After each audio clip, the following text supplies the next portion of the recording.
No, I have a straightforward message to the youth that now the proven leadership of Professor Arthur Peter Mutharika is here. They should have hope, the youth, for DPP, because DPP has several programs. Even in their manifesto, they prioritize the youth. As you already know, you have read that in the manifesto and even in the parliament, they are debating of the CDF. We have allocated 1 million per constituency for the youth, for our youth in the constituencies, so that they should not lose hope.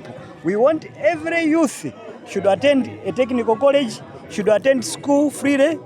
As you are aware that we have introduced no paying school fees in the primary school, but also in the secondary school. So the DPP is the hope for the only hope for the youth is only the DPP, which has the heart of the youth.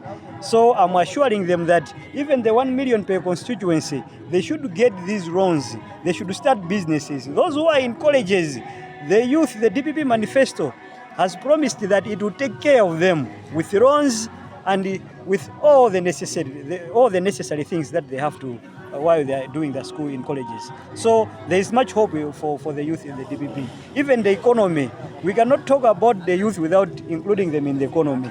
The DPP wants to fix the economy so that inflation comes down, so that business for the youth should be able to strive on the ground.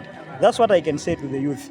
Let them have hope for the DPP government. And the DPP government, it depends with the youth and is here to stay, even in 2019. Thank you.